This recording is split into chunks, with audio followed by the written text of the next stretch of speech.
Today's Metro News television forecast is brought to you by Salango Law. Get results, not excuses. Hey, got you your latest forecast on a Tuesday. Meteorologist Joe Hansley here. Below average temps again for both the high and the low in Charleston. Yesterday, high of 69, low at 46. Average high is 75 now, and just enough rain for a number. 1/100 of an inch yesterday. May have had to dodge one of those brief showers. Today, the entire state is going to be likely dry, sunny to mostly sunny with fair weather. Plenty of sunshine out there today. Some sunglasses weather for your Tuesday. Some increasing clouds overnight, and then our next cold front comes in from the west. I'll time a potential couple of rounds generally of some showers and potential storms, one in the morning. And then the later in the afternoon and evening, there is enough for a marginal risk of isolated severe storm potential. This is for Wednesday in the dark green. Some isolated damaging winds may be possible for some severe weather potential tomorrow. Fly Survey forecast, it starts at home. Chicago, 77. Isolated severe storms possible in that area today. The front first working through Illinois before it arrives for us. From Panhandle to Panhandle, highs near 70 to the north, sunshine. Fair weather, low chance of a shower tonight, and then likely tomorrow morning in the afternoon. In eastern areas, some of the high elevation spots have a frost advisory and freeze warning to start the day. And we got highs in the 60s and 70s with sunshine. Fair weather tonight, lows near 50. East to west, highs 70s for a lot of West Virginia today. Some mid and upper 70s, mid 50s for some of us tonight. And to the south, low to upper 70s, warm. Fair weather tonight. Tomorrow with that front, showers and storms are likely. Temperatures are down and then up as the 7-day goes along, near 63 on Thursday, 86 Saturday, 92 Sunday, 94 on Monday. That would be a daily record high, so we'll be watching for much hotter temperatures in the long term. For the weekend, there's enough for some slight chances of isolated shower and storm potential before the much warmer air arrives in the very long term. This is Ben Salango with Salango Law. Salango Law has earned a reputation for getting excellent results for our clients. With decades of experience handling thousands of cases, we know what it takes to deliver. Proudly voted best in the Valley for 3 consecutive years by readers of the Charleston Gazette-Mail, Salango Law is deeply committed to giving back by investing in our community. From supporting local programs to making our region a better place to live, Salango Law is proud to be your trusted legal and community partner. Check us out at salangolaw.com.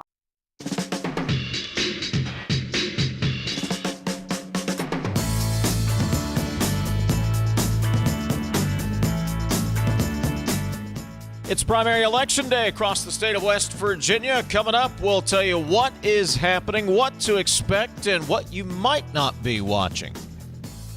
All of that coming up over the course of the next 2 hours.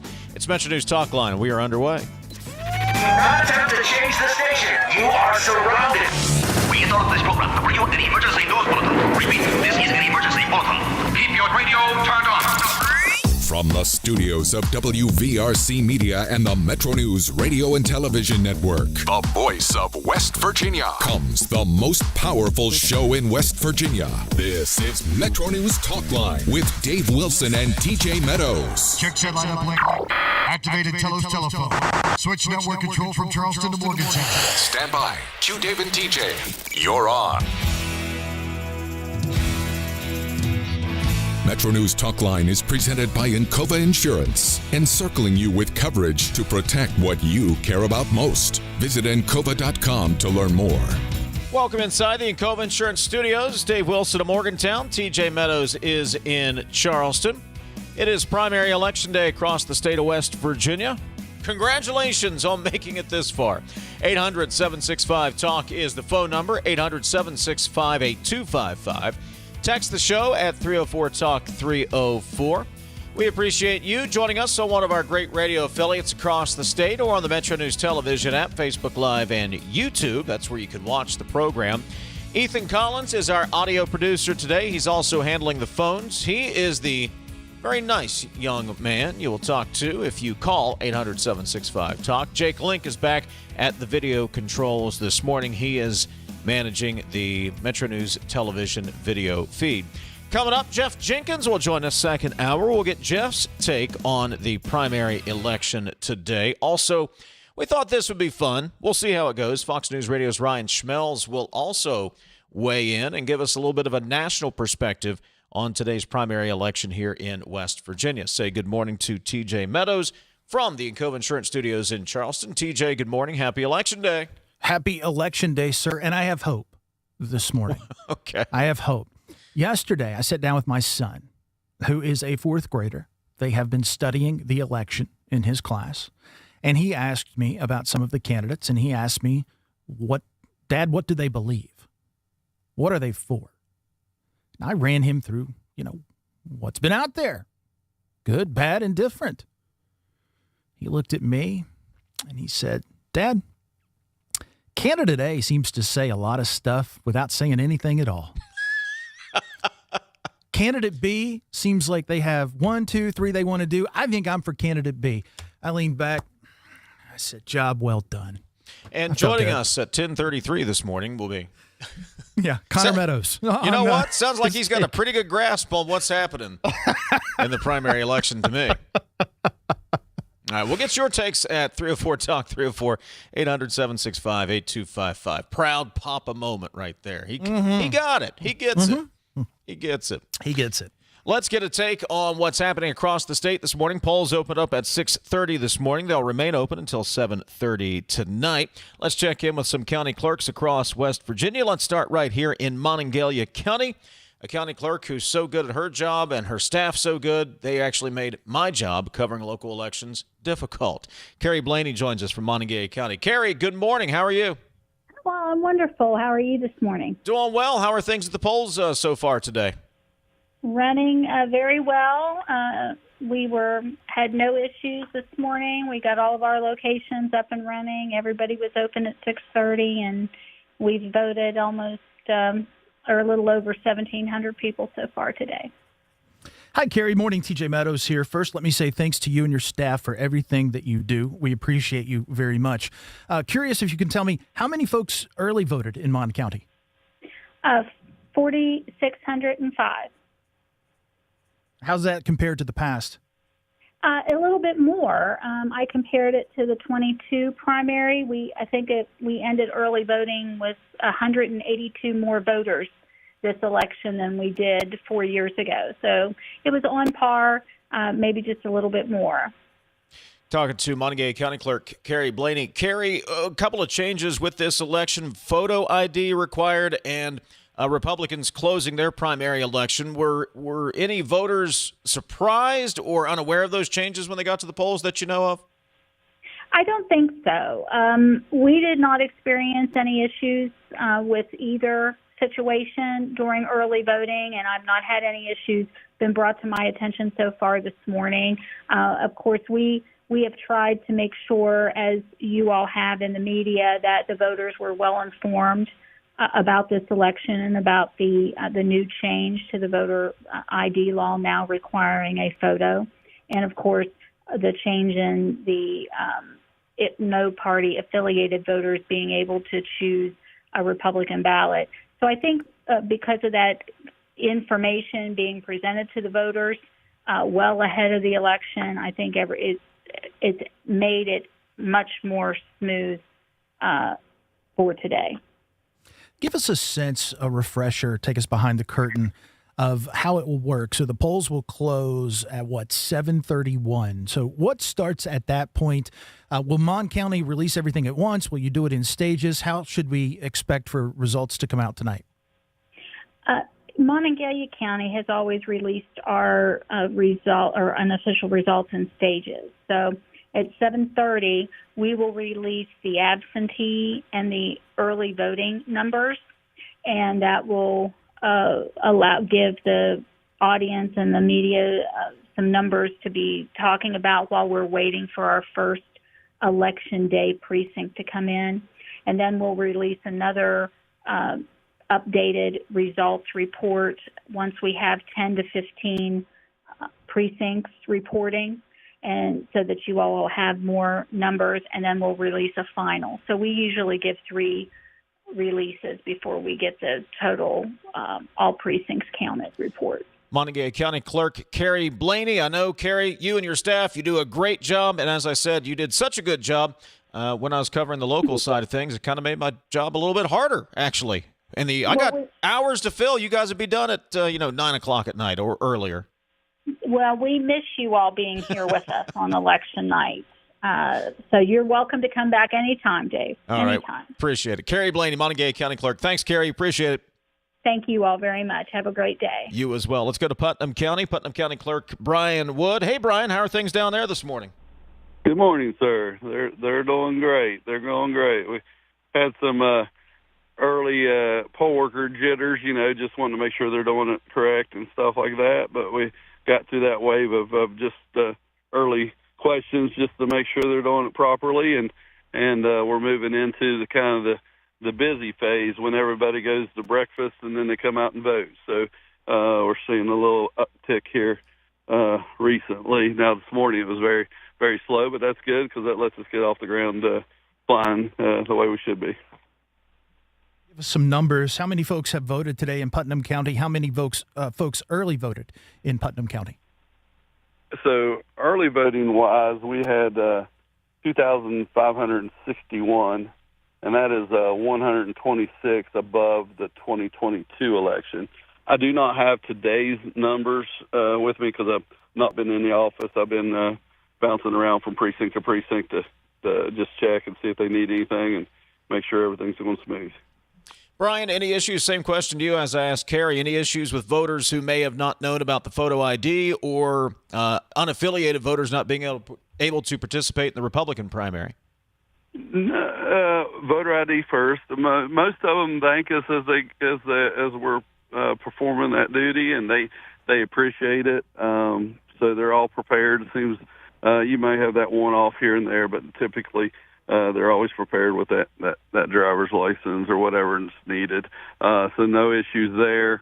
With regards to the closing the primaries for the Republicans, not much there either. There are a couple that wasn't aware of it, but we went the extra step in Putnam County. We sent out a card to every voter in the county, postcard informing them of the new voter ID laws as well as the new party change rules, and then gave them a QR code to change their party if they choose to do so, or update their address or name or whatever they need to do. And then also requested poll workers during that. So we had a lot of new poll workers from that card, and so I'm happy that they're getting that experience on a off non-presidential election when it's the line's a little lower, and they'll have time to learn and get the experience that election under their belt, and hopefully they'll come back and do it again in 2028. Brian, I early voted Saturday at Valley Park. Kudos to you and your team. It was a great experience. So thankful for you and what your team does. Let me ask you this. How should we think about voting results tonight in Putnam County? When will you have your first release? Will it be a massive dump, various stages as precincts come in? How will the results be put out to the public tonight? Yes, sir. So it'll be similar to what Clerk Blaney does in Mon. Our first report will be roughly a little bit before 8. That'll be our absentee and early voting totals, and that gives you all something to talk about as well as the candidates to mill over while we're waiting for those precincts to come in. Typically, we do around every 15 or so, depending on how the flow of it is. Sometimes it's faster to get the results in if you don't do so many runs, but it seems like Carye was doing 3. I may end up doing like 4 or 5, depending on the flow of the precincts coming in.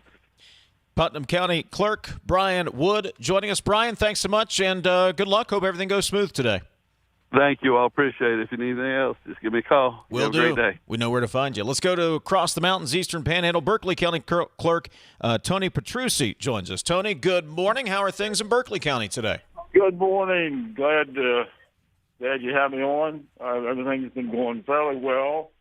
No major problems. I mean, you get a few glitches with some machines, but we have IT people out there that can correct that fairly simple over the phone. So, and as far as early voting, we had 3,156 people that voted.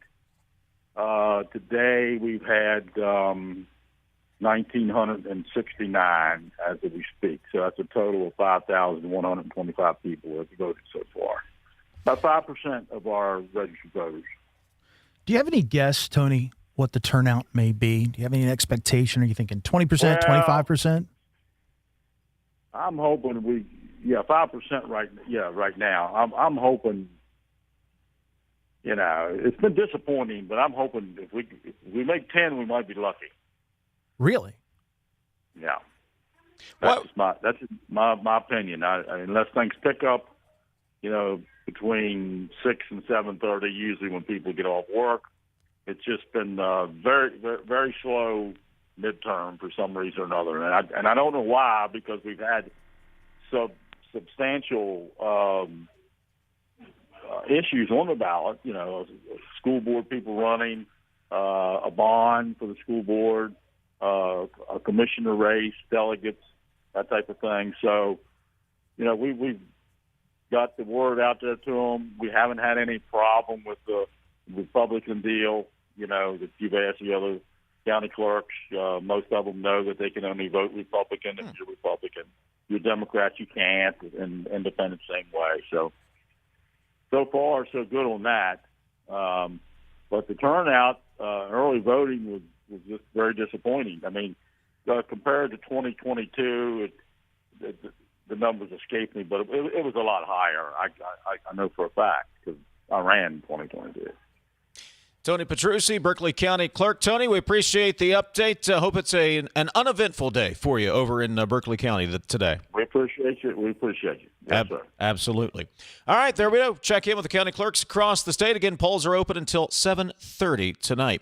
We'll get more on the primary election coming up a little bit later. When we return, we'll take a break. We'll preview President Trump's trip to China. We'll talk to Fox News' Jared Halpern next. Hi, this is Thornton Cooper.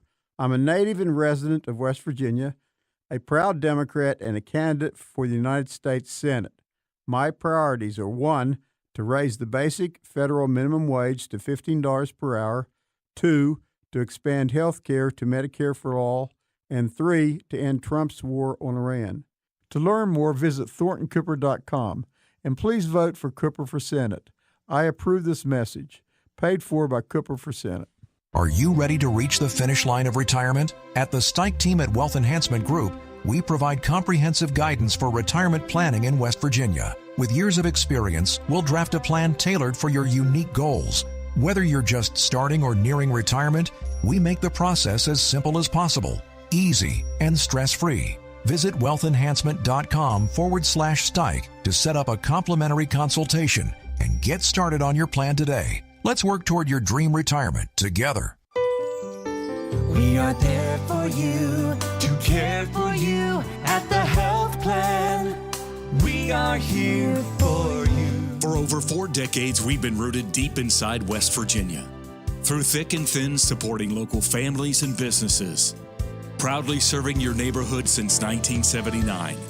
Your trusted partner in the community. The health plan. We are here for you. Welcome back, class of 2011. Most likely to be a millionaire, didn't quite make it. Hey, reunion's not over yet. Over here, millionaire, smile. Make room, people. Who is that? Congratulations to our very own Millionaire for Life. Never too late, man. You could win up to $1 million every year with Millionaire for Life. Play in store or online today. West Virginia Lottery. 18 plus to play. Play responsibly.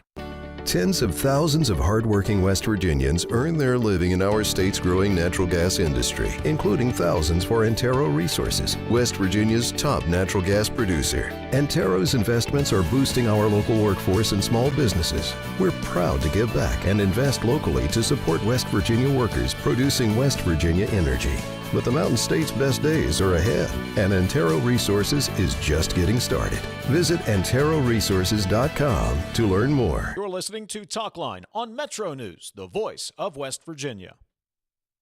Leading the efforts to build a stronger West Virginia, the High Technology Foundation has a proven plan to strengthen and diversify our state's economy. The I-79 Technology Park's high-capacity infrastructure continues to attract advanced federal operations that are driving economic growth. This keeps our young, educated residents in the state and brings West Virginians home. The High Technology Foundation, building a stronger West Virginia.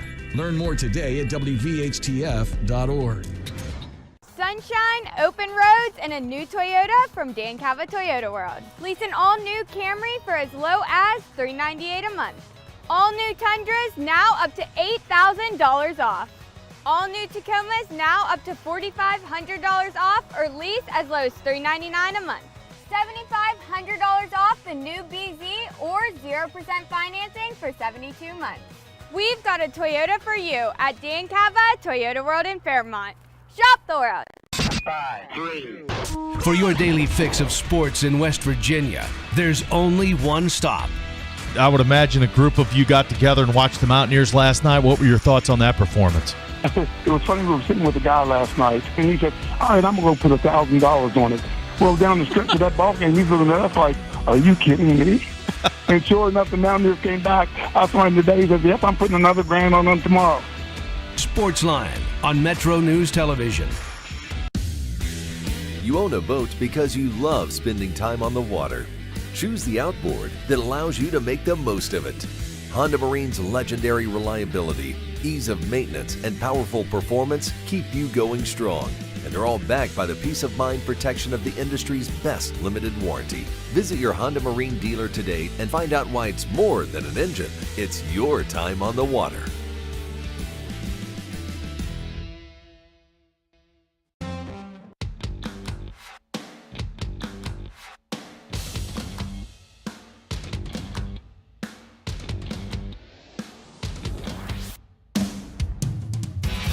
MetroNews Talkline is presented by Encova Insurance, encircling you with coverage to protect what you care about most. Visit Encova.com to learn more. President Trump is preparing for a visit to China. The Trump administration ramping up pressure on China over what the U.S. officials describe as Beijing's economic and material support for Iran and Russia. Fox News Radio's Jared Halpern joins us this morning. Jared, good morning. What can we expect from this trip to Beijing?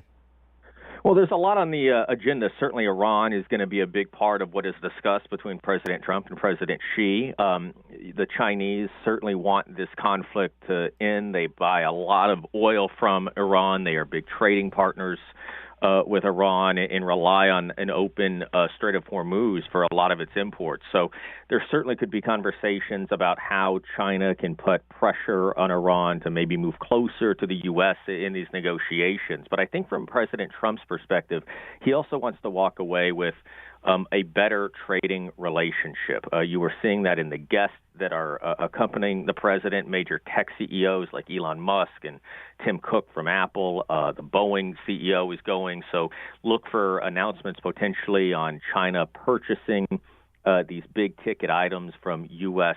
manufacturers to try and, again, get to a better trading position from President Trump's perspective. Talk to us about fentanyl. I see that as something the U.S. wants to discuss. What color can you add there? About the trading relationship? The block of exports of fentanyl precursors is what I'm reading here. That was a big part of what President Trump has talked about in the first part of his administration. That seems to be largely resolved. The tariffs that were connected to that have been dropped. It's not something that President Trump has talked an awful lot about in the lead up to this meeting. Perhaps it comes up, but the president is not there a long time. I think some of these trade deals are going to take precedent. Certainly Iran's going to take precedent, and there's going to be a conversation about Taiwan as well. Fox News Radio's Jared Halpern joining us. Jared, maybe a loaded question. Which country comes in with the advantage in these talks? You know, I'm not sure there's one side that, I mean, the U.S. and China are competitors in a lot of different avenues, right? Obviously, China has a pretty big advantage globally because they have a huge customer base. There are just so many people in China. They have a lot of products that they need to purchase, and the United States has relied an awful lot on China for an awful lot of manufacturing. So I think both sides view this as an opportunity to maybe push the economic levers that they each have. For President Trump, it is a lot of the agriculture stuff. It is trying to set up the manufacturing stuff, the planes, the trucks and vehicles that China purchases globally. And from China's point of view, certainly they believe that they have a lot of cards in just how much of a consumer nation the United States is. Making the trip? I am not. No, it's a long one. Yeah, but the it is a president long will leave this afternoon, and it's a quick trip. I mean, the president leaves to that this afternoon. Has basically a day and a half of meetings in China, and is back stateside on Friday. Do you all like rock, paper, scissors for that, Jared? How do you put in for that assignment to go with the president to China? So, I mean, as far as like traveling on Air Force One, there is a rotation. There are kind of a TV seat, a radio seat, some print seats, and there's a rotation that's in place. But it also comes with the caveat that, networks pay their own way. Taxpayers do not pay for the press to travel. And so sometimes it's whichever network's willing to pony up the dough. Save your receipts, as the boss always tells us. That's right, yeah. Fox News Radio's Jared Halpern. Jared, we appreciate the update. Thank you so much. Sure thing.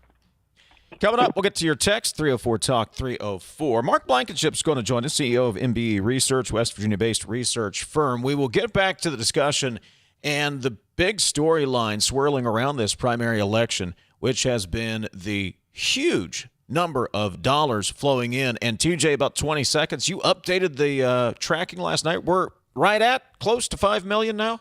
Yeah, 4.997. So we're right there, brother. Round it up.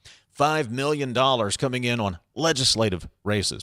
We'll get to that discussion. Your text coming up, 304-TALK-304, 800-765-TALK, the phone number. This is Talkline on Metro News, the voice of West Virginia. It's 10:30. Let's get a news update from the Metro News Radio Network. Find out what's happening all across the great state of West Virginia. West Virginia Metro News. I'm Jeff Jenkins. Governor Patrick. Today's Metro News television forecast is brought to you by Salango Law. Get results, not excuses. Hey, got you your latest forecast on a Tuesday. Meteorologist Joe Hansley here. Below average temps again for both the high and the low in Charleston. Yesterday, high of 69, low at 46. Average high is 75 now. And just enough rain for a number. 1/100 of an inch yesterday. May have had to dodge one of those brief showers. Today, the entire state is going to be likely dry. Sunny to mostly sunny with fair weather. Plenty of sunshine out there today. Some sunglasses weather for your Tuesday. Some increasing clouds overnight. And then our next cold front comes in from the west. I'll time a potential couple of rounds generally of some showers and potential storms. One in the morning. And then the later in the afternoon and evening, there is enough for a marginal risk of isolated severe storm potential. This is for Wednesday in the dark green. Some isolated damaging winds may be possible for some severe weather potential tomorrow. Fly Survey forecast, it starts at home. Chicago, 77. Isolated severe storms possible in that area today. The front first working through Illinois before it arrives for us. From Panhandle to Panhandle, highs near 70 to the north, sunshine. Fair weather, low chance of a shower tonight. And then likely tomorrow morning in the afternoon. In eastern areas, some of the high elevation spots have a frost advisory and freeze warning to start the day. And we got highs in the 60s and 70s with sunshine. Fair weather tonight, lows near 50. East to west, highs 70s for a lot of West Virginia today. Some mid and upper 70s, mid 50s for some of us tonight. And to the south, low to upper 70s, warm. Fair weather tonight. Tomorrow with that front, showers and storms are likely. Temperatures are down and then up as the 7-day goes along, near 63 on Thursday. 86 Saturday, 92 Sunday, 94 on Monday. That would be a daily record high, so I'll be watching for much hotter temperatures in the long term. For the weekend, there's enough for some slight chances of isolated shower and storm potential before the much warmer air arrives in the very long term. This is Ben Salango with Salango Law.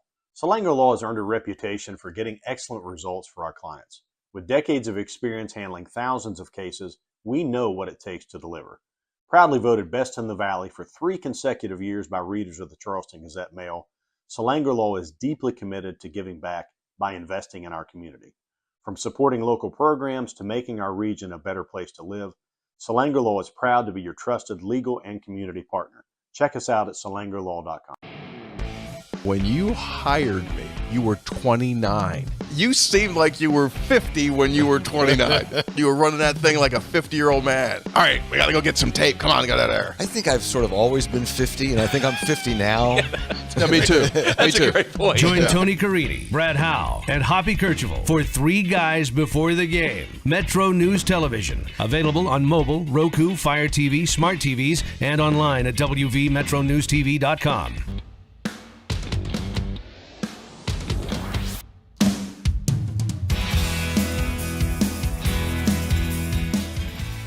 Over at WVMetroNews.com this morning, we have you locked and loaded previewing today's primary election. Brad McElhenney has a story overviewing the election. Also, a story detailing the GOP factions that have emerged and really have become obvious during the primary season. Plus, that little commentary this morning, basically, we're almost over, at least for this election cycle. So check all that out over at the website, WVMetroNews.com. Plus, if you need a break from the election, we got the updated high school softball and baseball polls out as well. Mark Blankenship is CEO of MBE Research, West Virginia-based research firm.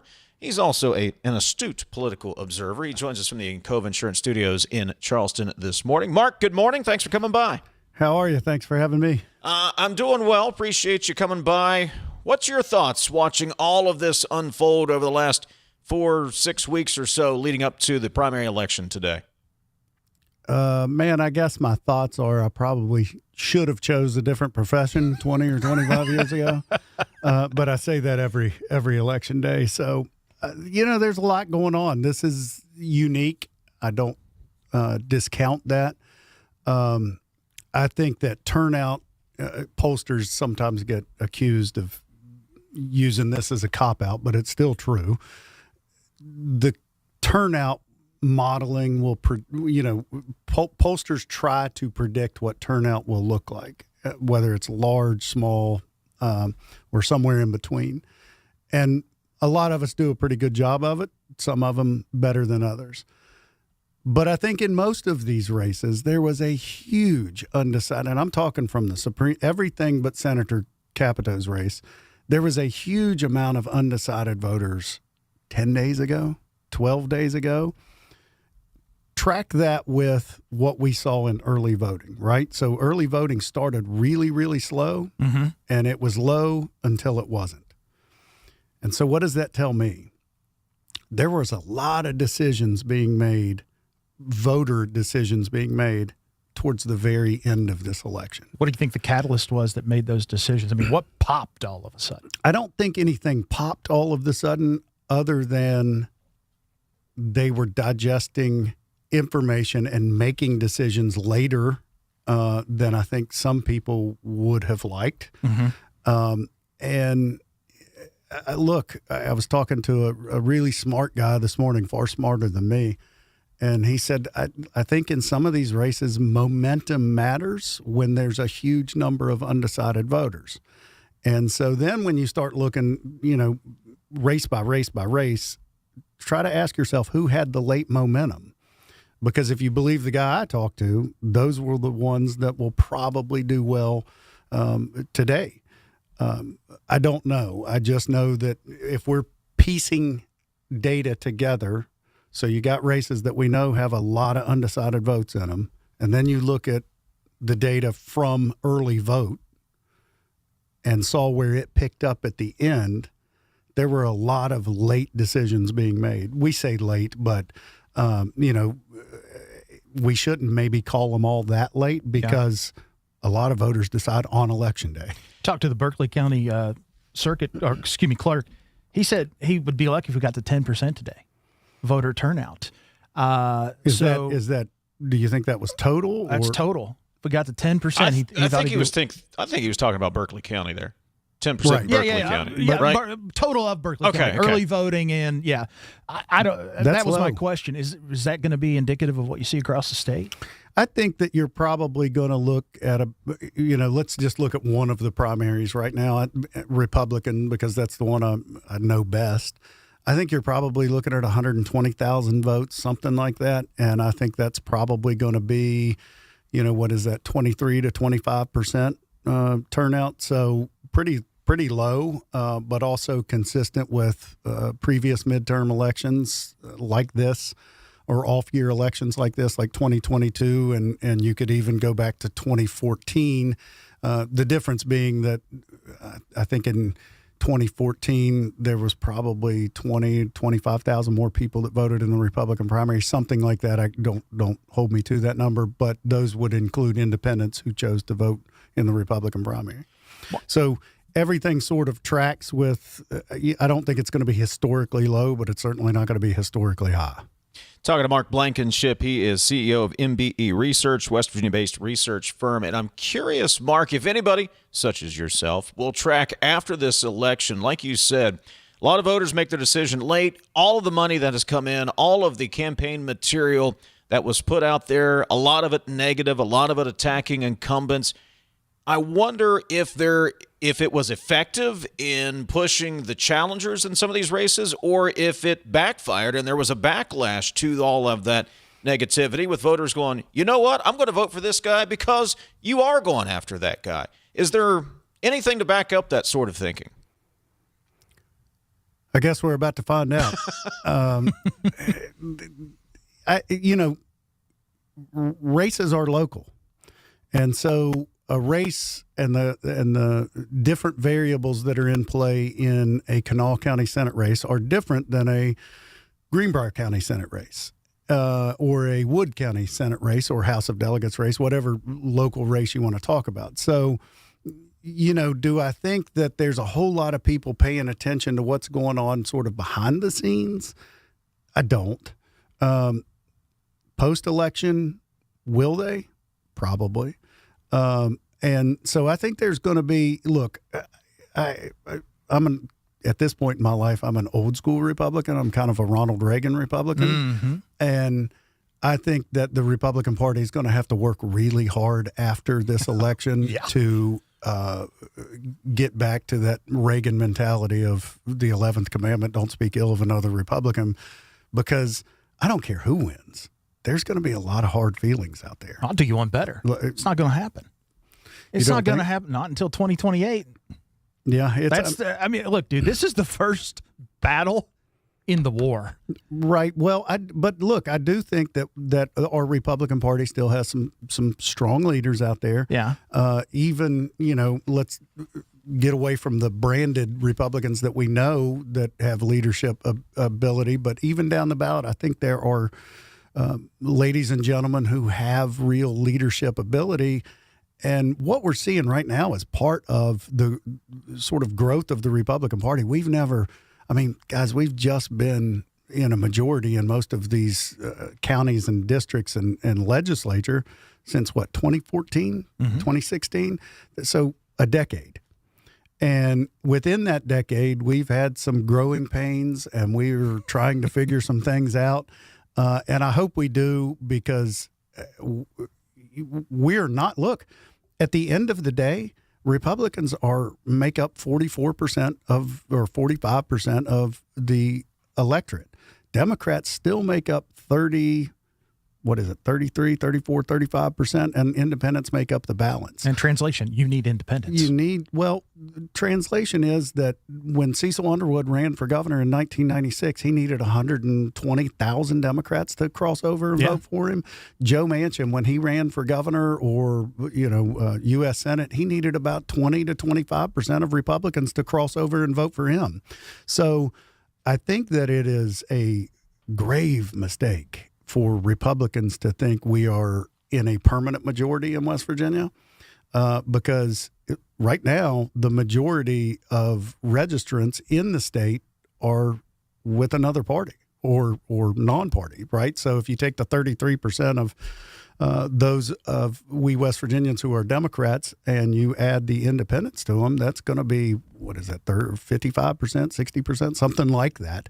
So 3 in 5 West Virginians are not registered in the Republican Party. Talking to Mark Blankenship, MBE Research, West Virginia-based research firm. So what's got your eye? What are you going to be watching for tonight that interests maybe only you? The Capito race.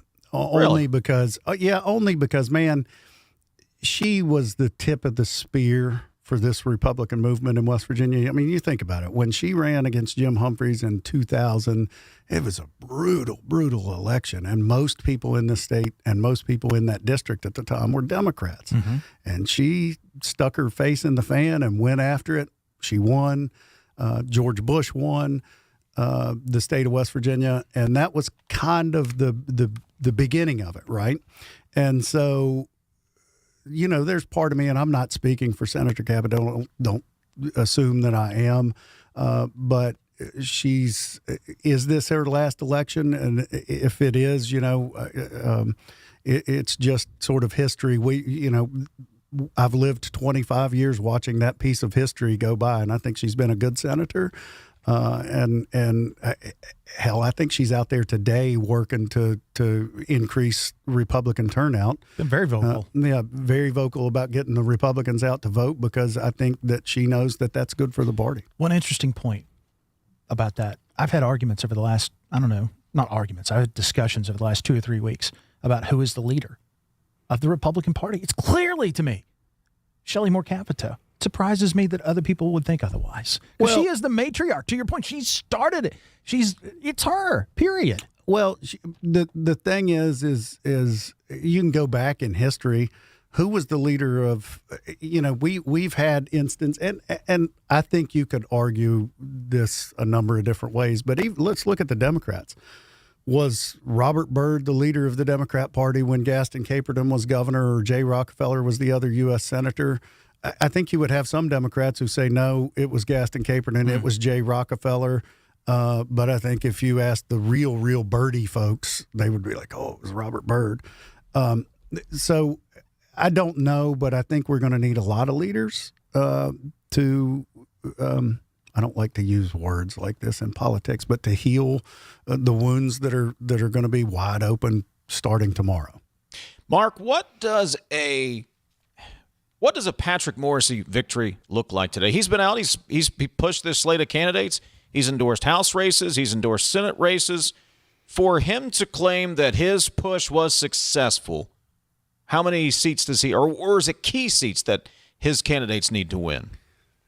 That's a really good question. And I don't know that I have the answer to that. I know that I think victory will be a matter of perspective. So if you are pro Team A versus pro Team B, I think there's going to be a few wins and losses on Team A and a few wins or losses on Team B.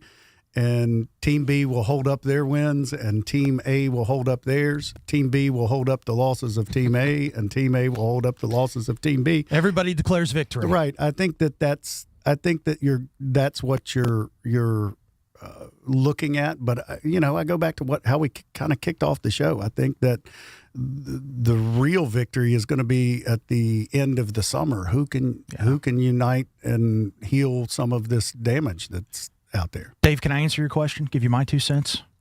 Go ahead. Deeds Comer. He's heavily invested in that one.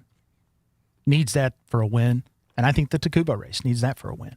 I think it's hard to claim victory if you don't get those 2. TJ, I would just add to that.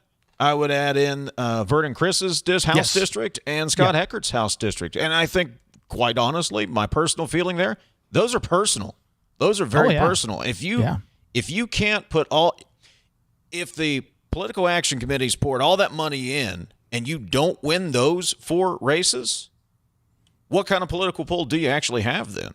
Yeah, those are the biggies. Yeah. And honestly, even if he wins those 2 in the House, it's not going to flip the House. No, but it makes a statement to other House members. Makes a statement to other House members. And I think those are the 4, man, that I'm watching tonight that I think matter. Mark, you were going to say. Nobody's going to bat 1,000. Well, no. They never do. And so that goes back to my point, right? You're not going to bat 1,000. Your opponents are going to look, regardless of which side you're on, your opponents are going to look at you and say, you got up to bat 10 times and you struck out 5. And the person who was at bat's going to say, yeah, but I got 5 hits. And that's where I think this is kind of going. And it's going to be difficult to figure out because we've never had to figure it out. Ball games just start, my friend. Right. So baseball math applies to politics. If you're hitting 300, then you're going to the Hall of Fame. Is that what you're saying, Mark? Baseball math applies? I'm a pollster. I'm not very good at math. Mark Blankenship. I've got software for that. Mark Blankenship, CEO, MBE Research, West Virginia-based research firm. Thanks for the perspective and context this morning, Mark. Appreciate it, buddy. Man, I appreciate you guys having us on, and everybody hold on. It'll be over in, 6 hours? Something like that. Something like that. Mark, appreciate it, buddy. Thanks. Thank y'all. Take a break, come back, get to some text. This is Talkline from the Encova Insurance Studios. The rule of law protects our communities. Integrity protects our values. Conservative Justice Gerald Titus spent his career fighting for both. As a prosecutor, Titus took on criminals and traffickers. Now, as a justice, he applies the law as written, fairly and independently. Endorsed by law enforcement, he stands with those who protect and serve. Because when courts uphold the law, criminals are held accountable and communities are safer. For Justice Titus, it's personal. I'm Justice Gerald Titus. I spent my career upholding the rule of law. I was born here, raised here, and now my wife and I are raising our family in West Virginia. We need judges who are fair and apply the law as written and protect the rights of all our citizens. Vote to keep conservative Justice Gerald Titus on the West Virginia Supreme Court. Vote early or on May 12th. Paid for by Titus for Supreme Court. Welcome back, class of 2011. Most likely to be a millionaire, didn't quite make it. Hey, reunion's not over yet. Over here, millionaire, smile. Make room, people. Who is that? Congratulations to our very own Millionaire for Life. Never too late, man. You could win up to $1 million every year with Millionaire for Life. Play in store or online today. West Virginia Lottery. 18 plus to play. Play responsibly. Every day across West Virginia, healing happens here, where skilled hands and caring hearts save lives. West Virginia hospitals are more than places of care. They are lifelines for our communities. Employing nearly 54,000 people, hospitals power local economies and help communities not just survive, but thrive. During National Hospital Week, we recognize those who care for us all, because healing happens here, and its impact reaches everywhere. A message from the West Virginia Hospital Association. You're listening to Talkline on Metro News, the voice of West Virginia. Nasal obstruction, stuffiness, blockage. Is it allergy? Is it sinus? A lot of times it may be both. The Delview Medicine Sinus and Allergy Center is a clinic where we house all specialties that take care of allergies and sinuses together. You name it, we have it. It's one-stop shopping. Anything ENT that needs done for the citizens of West Virginia, we can provide that care. In 1914, the same year the first commercial flight soared and the Panama Canal opened, Greer Industries was born. Herbert and Agnes Greer began in Morgantown, West Virginia, striking the first pick into the limestone formation that would become the backbone of one of the state's great industrial legacies. From the roads we drive on, the buildings we build, and the communities we serve, Greer Industries has been delivering quality for decades. At Greer Industries, we've been improving lives for more than a century. Download Metro News Television on your iPhone or Android. Search Metro News Television in your app store. Create an account today to get alerts and watch all live and archived content. Download now. Touchdown! We're Panhandle Cleaning and Restoration, and we're gonna save you. The region's largest restoration firm, responding from 5 locations. When disaster strikes your home or business, call Panhandle Cleaning and Restoration. Longer days, warmer drives, and better deals at Dan Cava GMC. Hit the road in one of our new luxury GMC Acadias. Take your pick from our massive selection. Now up to $5,500 off select new Acadias and 3.9% for 60 months. The great deals continue with our large selection of quality pre-owned vehicles. All this and more at Dan Cava GMC in Bridgeport. Shop the world.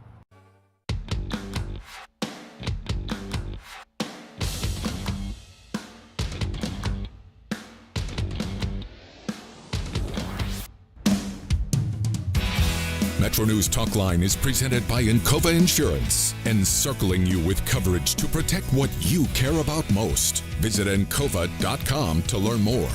And both sides may, by later tonight, tomorrow morning, claim a victory and say, well, this number of candidates won, this number of candidates won. But, TJ, we are literally tonight going to be keeping track, especially on the Senate side, of which candidates are winning which races, because when we get to December, once we get through the general, and there are going to be a couple of interesting general election races in the state Senate, don't discount that, we are going to be able to pretty accurately have an idea of how many are in this faction, how many are in this faction, and which ones might be able to go either way. So, yes, we might actually be able to say this faction was successful, this one wasn't by the end of the night tonight. Yeah, and if one is and one isn't, governor's lame duck. Sure. I mean, he's lame duck, period. Because the House, I don't buy in to this narrative that I've heard from some that they can pick up in the House to change the direction. You're not going to change the direction of the House. I just don't believe that. So you got that to contend with no matter what.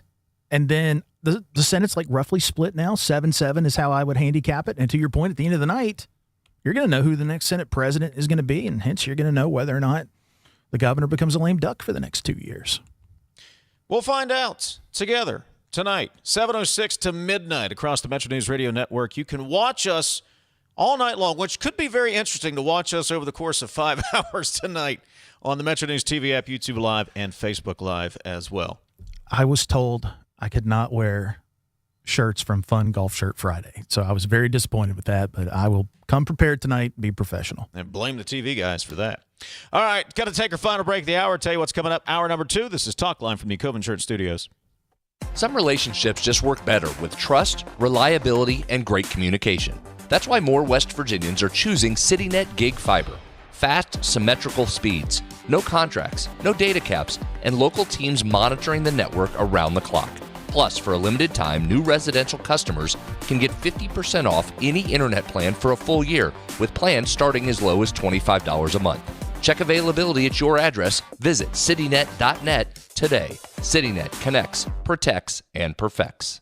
Right now, America is hungry for energy, more power, more reliability, and more security. So here's a question worth asking. Why not coal? And why not now? West Virginia sits on one of the most abundant energy resources in the world. Generations of miners, proven infrastructure, and coal-fired power plants already delivering dependable, around-the-clock electricity. At a time when demand is surging and reliability matters more than ever, coal isn't a question mark, it's a solution. Today, there's robust support in West Virginia and Washington to strengthen American energy independence using the resources we already have. So again, we ask, why not coal? And why not now? Because when it comes to powering our homes, our hospitals, our economy, and new opportunities, West Virginia Coal is ready. A message from the Friends of Coal, powering America today and tomorrow. Tens of thousands of hardworking West Virginians earn their living in our state's growing natural gas industry, including thousands for Antero Resources, West Virginia's top natural gas producer. Antero's investments are boosting our local workforce and small businesses. We're proud to give back and invest locally to support West Virginia workers producing West Virginia energy. But the Mountain State's best days are ahead, and Antero Resources is just getting started. Visit AnteroResources.com to learn more. You're listening to Talkline on Metro News, the voice of West Virginia.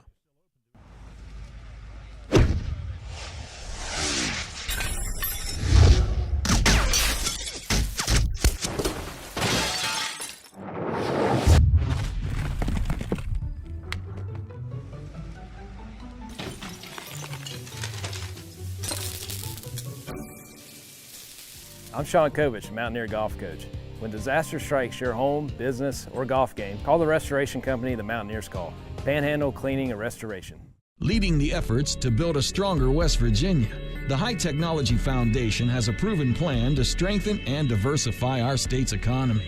The I-79 Technology Park's high-capacity infrastructure continues to attract advanced federal operations that are driving economic growth. This keeps our young, educated residents in the state and brings West Virginians home. The High Technology Foundation, building a stronger West Virginia.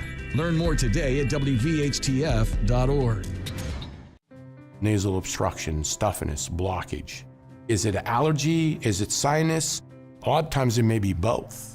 The Delview Medicine Sinus and Allergy Center is a clinic where we house all specialties that take care of allergies and sinuses together. You name it, we have it. It's one-stop shopping. Anything ENT that needs done for the citizens of West Virginia, we can provide that care. You own a boat because you love spending time on the water. Choose the outboard that allows you to make the most of it. Honda Marine's legendary reliability, ease of maintenance, and powerful performance keep you going strong. And they're all backed by the peace of mind protection of the industry's best limited warranty. Visit your Honda Marine dealer today and find out why it's more than an engine. It's your time on the water.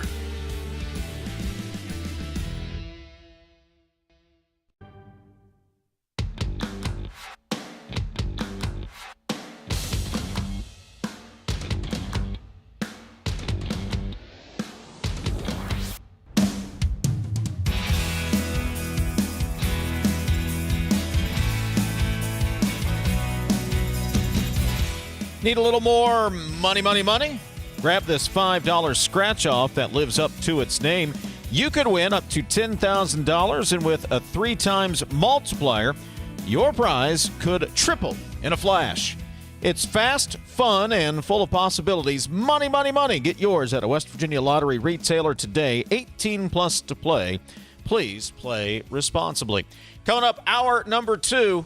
We thought this would be interesting. Possibly.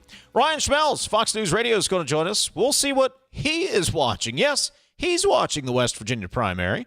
What is the national media taking a look at? Jeff Jenkins stops by, and for some reason, I think it was TJ's idea, Dave Allen is going to join us. Come on back for the second hour. This is Talkline on Metro News. For 40 years, the voice of West Virginia.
Today's Metro News television forecast is brought to you by Salango Law. Get results, not excuses. Hey, got you your latest forecast on a Tuesday. Meteorologist Joe Hansley here. Below average temps again for both the high and the low in Charleston. Yesterday, high of 69, low at 46. Average high is 75 now. And just enough rain for a number. 1/100 of an inch yesterday. May have had to dodge one of those brief showers. Today, the entire state is going to be likely dry, sunny to mostly sunny with fair weather. Plenty of sunshine out there today. Some sunglasses weather for your Tuesday. Some increasing clouds overnight, and then our next cold front comes in from the west. I'll time a potential couple of rounds generally of some showers and potential storms, one in the morning. And then the later in the afternoon and evening, there is enough for a marginal risk of isolated severe storm potential. This is for Wednesday in the dark green. Some isolated damaging winds may be possible for some severe weather potential tomorrow. Fly Survey forecast, it starts at home. Chicago, 77. Isolated severe storms possible in that area today. The front first working through Illinois before it arrives for us. From Panhandle to Panhandle, highs near 70 to the north, sunshine. Fair weather, low chance of a shower tonight, and then likely tomorrow morning in the afternoon. In eastern areas, some of the high elevation spots have a frost advisory and freeze warning to start the day. And we got highs in the 60s and 70s with sunshine. Fair weather tonight, lows near 50. East to west, highs 70s for a lot of West Virginia today. Some mid and upper 70s, mid 50s for some of us tonight. And to the south, low to upper 70s, warm. Fair weather tonight. Tomorrow with that front, showers and storms are likely. Temperatures are down and then up as the 7-day goes along, near 63 on Thursday. 86 Saturday, 92 Sunday, 94 on Monday. That would be a daily record high, so we'll be watching for much hotter temperatures in the long term. For the weekend, there's enough for some slight chances of isolated shower and storm potential before the much warmer air arrives in the very long term. This is Ben Salango with Salango Law. Salango Law has earned a reputation for getting excellent results for our clients. With decades of experience handling thousands of cases, we know what it takes to deliver. Proudly voted best in the Valley for 3 consecutive years by readers of the Charleston Gazette-Mail, Salango Law is deeply committed to giving back by investing in our community. From supporting local programs to making our region a better place to live, Salango Law is proud to be your trusted legal and community partner. Check us out at salangolaw.com.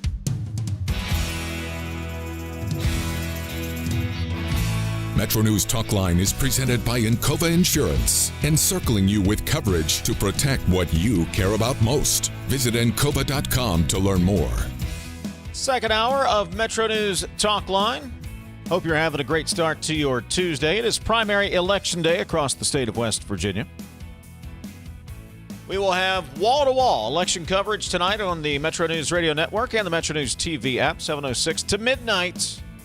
Be with you all night long. Statewide results and reactions as well throughout the night. Our phone number is 800-765-TALK, 800-765-8255. The text line is 304-TALK-304. Those are the two ways you can be part of the show. A little bit later on, Fox News Radio's Ryan Schmelz will stop by. We'll talk to Ryan, see if the national media have any interest in what's happening in West Virginia today. And later, for some reason, unbeknownst to me, Metro News Midday co-host Dave Allen will come by. 304-TALK-304 is the text line, 800-765-8255. That's the phone number. Jake Link is handling the video stream, and Ethan Collins is handling the audio side of things this morning. Once again, say good morning, TJ Meadows in the Encova Insurance Studios South. Morning, sir. Good morning. West Virginia Attorney General J.B. McCuskey sending me this text during the break. I may be filing a First Amendment challenge on your behalf if you are prohibited from wearing a fun Friday golf shirt tonight. All right, I'm in. Let's make a federal case out of it, shall we? I don't think so. I will say this, I did accidentally shame the rest of the guys, or at least Jeff, into wearing a sport coat tonight. By the way, I don't know if you're going back to the house, but so my wife last night says to me, "What are you wearing for coverage tomorrow? You're going to be on video." I was like, "Yeah, well, we said shirts and ties." And she says, "You have to wear a jacket." I went, "Well, do I have to?" So my wife, who generally picks out my not this, I mean, when I dress like a JV football coach, that's all me. But like when I go to the Capitol, things like that, I usually consult with her. Does this match? Does this go? Does this make sense? If it never does, then you'll know I picked it out on my own. So anyway, she picked out my shirt and tie and the jacket. And then Brad was asking this morning, hey, what's the attire? And I said, well, I'm wearing a jacket because my wife said I had to. And then Brad goes, oh, okay. And then Jeff's like, are we wearing jackets? All right, I'll get a jacket too. So my wife has shamed the crew here, at least, into wearing sport coats or jackets tonight. So, well, I guess I'll put on a jacket too then. You can blame Jenna. It's all her fault. It's all her Thanks, fault. Mrs. Wilson. Appreciate that. I will tell you what, though. She makes sure that I at least match because, otherwise, this is what you get. Out-of-work JV football coach. That's how I describe my attire. All right, let's get some text in here. 304 Talk 304. Jeff Jenkins, I think I told him 11:06, scheduled to join us here. We'll get his take on the election as well. Hey, Dave and TJ, says the texter. Look at former West Virginia Republican Party Chair Melody Potter's long Facebook post from yesterday regarding West Virginia not being a guinea pig. I saw that. You saw that. In fact, we reached out to Melody this morning and asked if she would like to come on. She said, well, and, said my piece. You can read the post on Facebook. And I'm not going to read the whole thing, but I'll give you a little taste. West Virginia is not a guinea pig for a power-hungry governor, says Melody Potter. She goes on to say, the governor of our state, whose constitutional duty is to lead all West Virginians and be the unifier of his party and not its purifier, is publicly endorsing primary challengers to sitting Republicans who had the nerve to vote their conscience instead of his orders. You can go on and read the rest of it from there, but she made no bones about it, TJ, and this is certainly a reaction to what the approach the governor has taken. And look, he's got every right to do it. It's a gamble, but this is a reaction to the governor's approach to this primary election. And I think it's a fair criticism because Potter is one of the individuals that has been around for a long time and worked very hard to build the Republican Party into what it had become in West Virginia. And I think in many ways she sees her hard work being destroyed. I mean, she was one of the architects, one of the people on the ground working very hard to get Republicans to a point where they had control in West Virginia. You get there, and now you see all of that labor tossed to the side, and really you have two Republican parties. You do. You have three parties in this state, two Republican parties, one Democratic party. The whole thing about Morrissey not being from here, let me tell you how I took that. I took that as it doesn't matter that he's not from here necessarily. The point is his values do not align with West Virginia values. That's the way I took her statement. Many people criticizing her, well, look, we're losing people. We should welcome people. Absolutely. Personally, I don't think that's what she was saying. I think she was saying there are values from other places in the country, and there are West Virginia values. And when someone comes here and wants to be one of our leaders, people expect that they assimilate to our values, share our values. And let me take that one step further, TJ, because when you say values, when she mentions values, I'm not thinking values as in values of conservative values. I'm not even talking about big government, smaller government, lower taxes, those sorts of things. When I hear values, when I read values, I'm talking about the integrity with which you campaign or endorse or vouch for other individuals. You want to endorse who you want. You want to be very active as opposed to being, working behind the scenes. Absolutely have no problem with that. But if you are going to go negative, it's like a comedian going blue. Once you go back, you can't really come back from that. But once you go negative, TJ, the values change there. Now you've burned a bridge. Now how do you work with one of these legislators who, you went after? Yeah. You went after and said is not a good representative or does not share your... That's a gamble. And I think those are the values, at least those are the values that when you say doesn't share values, those are what I hear. That's what I think you're talking about. Yes, the West Virginia way of doing things, not slinging the mud at someone and being involved in what might be characterized as shady shenanigans type deal. That's why I say it doesn't matter what happens tonight. Talk about unification, not to bust on Blankenship. He's a great guy. I enjoy his company. He's got to toe the party line. I'm not in it. This thing's not over.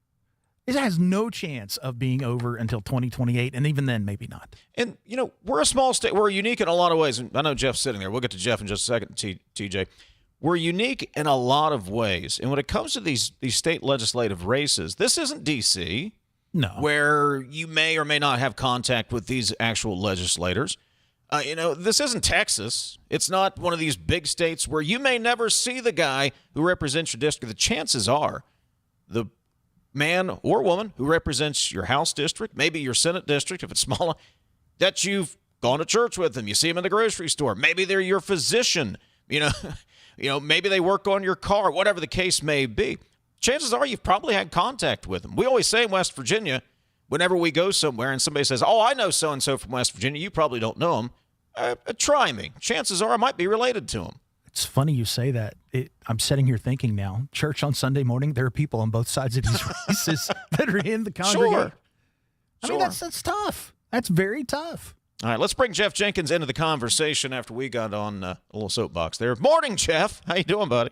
How you doing? I'm doing well. I'm hanging in there. What are you watching today with all of this primary action going on? Well, I thought those the comments from earlier today from Blankenship and then just the information on the early voting. There was a late push.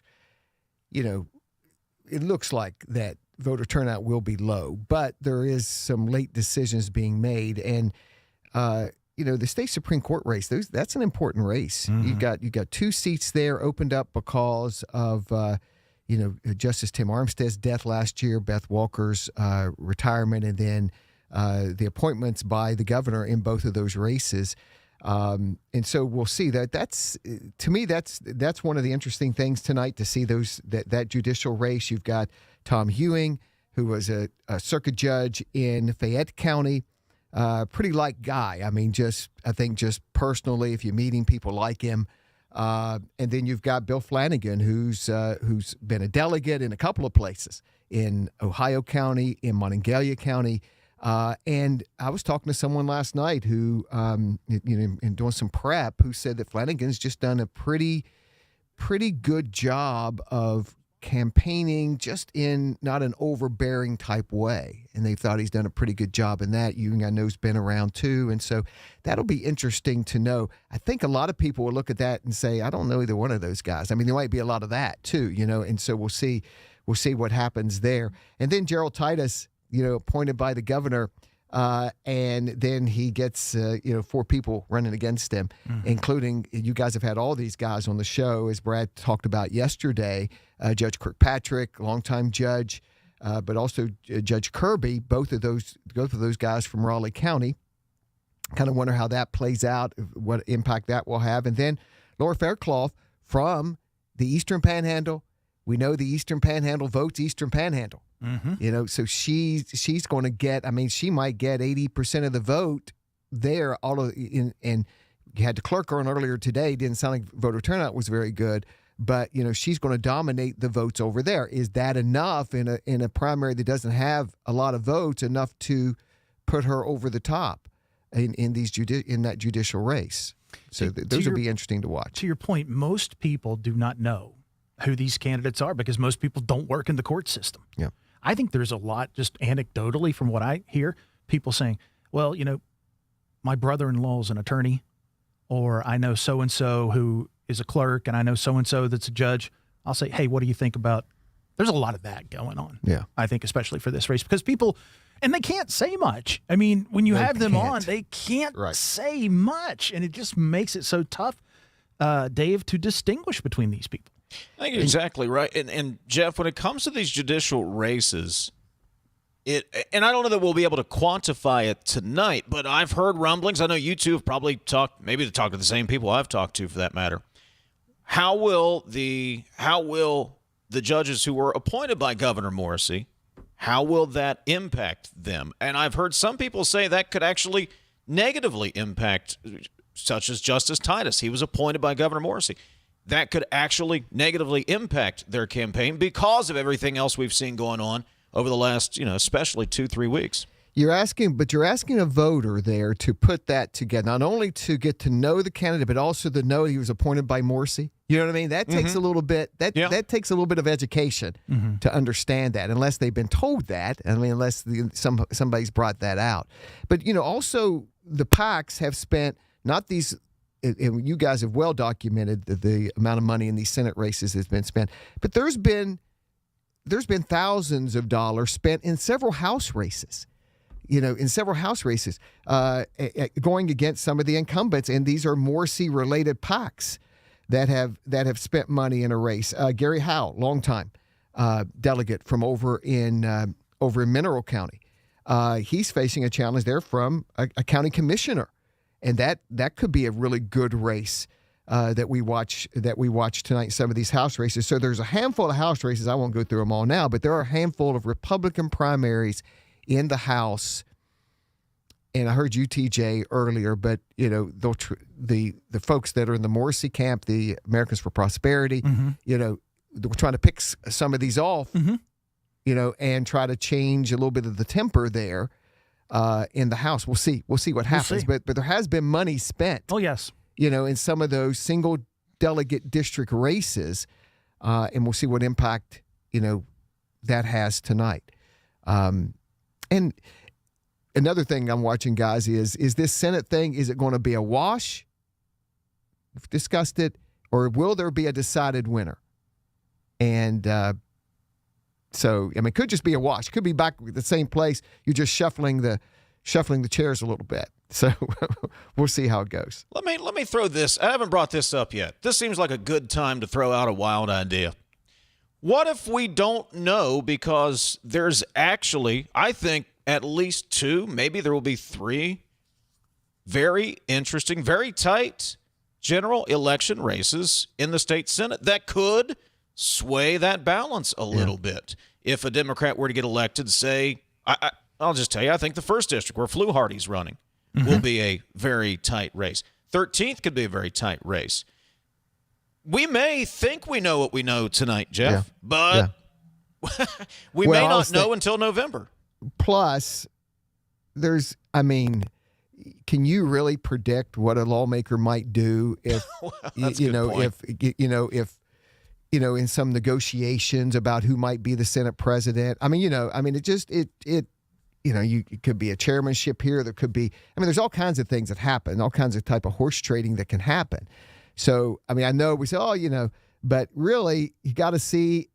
And then there's the discussions that happen, kind of out of the public eye that determine some of these things, and might get some surprises there too. But the thing is, it all starts tonight. It all kind of starts tonight. The things start to line up. I think there are maybe 3 races in the Senate that horse trading could play, but it's so personal in some of these, and the amount of money is so large.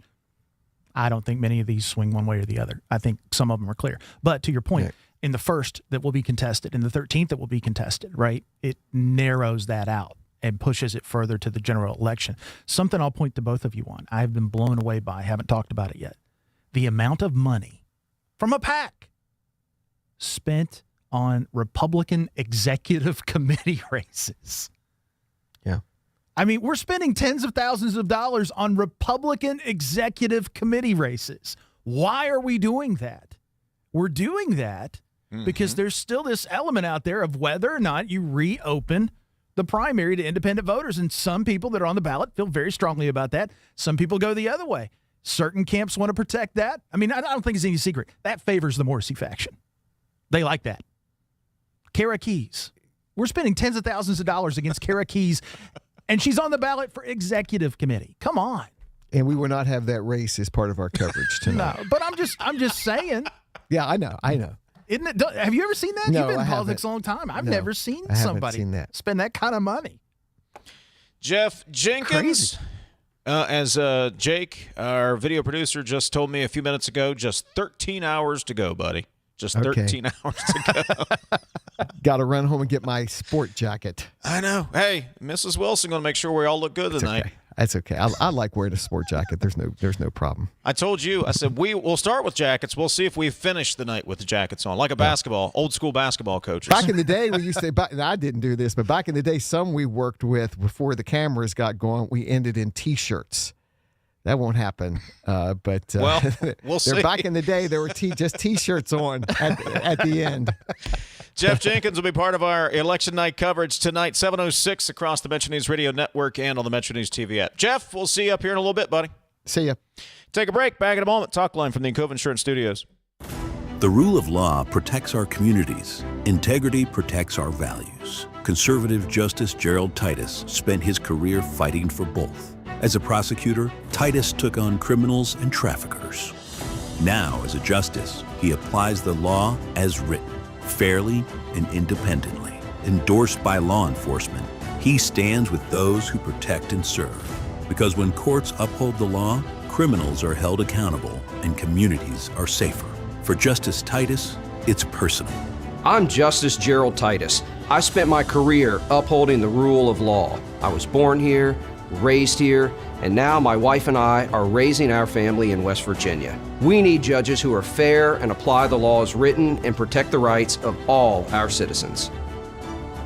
Vote to keep conservative Justice Gerald Titus on the West Virginia Supreme Court. Vote early or on May 12th. Paid for by Titus for Supreme Court. Picture a community where every space tells a story. Those are the communities we're designing at ZMM Architects and Engineers. With a blend of creativity and technical expertise, we design spaces that inspire, innovate, and ignite change. From cutting-edge educational facilities to community-centric gathering spaces, we're committed to improving lives through design. Let us help you shape a brighter future for generations to come. Because at ZMM, it's more than architecture. It's about building your legacy. Approach your retirement with confidence. With over 150 years of combined experience, the advisors of the Stike team at Wealth Enhancement Group provide advice and wealth management strategies to individuals, families, small businesses, professional offices, and institutions. With the Stike team, you'll have access to an advising team with extensive resources, a client-first mindset, and a passion for helping transform the lives of those we serve. Visit wealthenhancement.com/Stike today and join the team that's dedicated to your success. We are there for you, to care for you at the health plan. We are here for you. For over 4 decades, we've been rooted deep inside West Virginia. Through thick and thin, supporting local families and businesses. Proudly serving your neighborhood since 1979. Your trusted partner in the community. The health plan, we are here for you. You're listening to Talkline on Metro News, the voice of West Virginia. Leading the efforts to build a stronger West Virginia, the High Technology Foundation has a proven plan to strengthen and diversify our state's economy. The I-79 Technology Park's high-capacity infrastructure continues to attract advanced federal operations that are driving economic growth. This keeps our young, educated residents in the state and brings West Virginians home. The High Technology Foundation, building a stronger West Virginia. Learn more today at WVHTF.org. In 1914, the same year the first commercial flight soared and the Panama Canal opened, Greer Industries was born. Herbert and Agnes Greer began in Morgantown, West Virginia, striking the first pick into the limestone formation that would become the backbone of one of the state's great industrial legacies. From the roads we drive on, the buildings we build, and the communities we serve, Greer Industries has been delivering quality for decades. At Greer Industries, we've been improving lives for more than a century. We're Panhandle Cleaning and Restoration, and we're gonna save you. We've got it down to a science, an absolute state of art. We do it all, restoration, cleaning, and reconstruction. When disaster strikes, just pick up the phone. We're Panhandle Cleaning and Restoration, and we're gonna save you. Sunshine, open roads, and a new Toyota from Dan Cava Toyota World. Lease an all-new Camry for as low as $398 a month.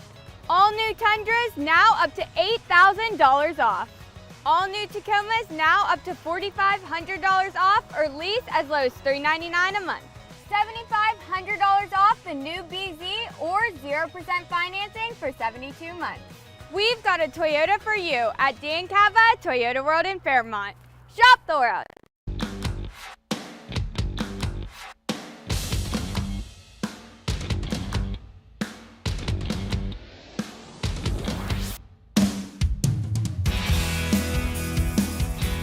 Businesses across West Virginia rely on CityNet for secure, high-performing networks and advanced cybersecurity solutions. Built, owned, and supported right here at home.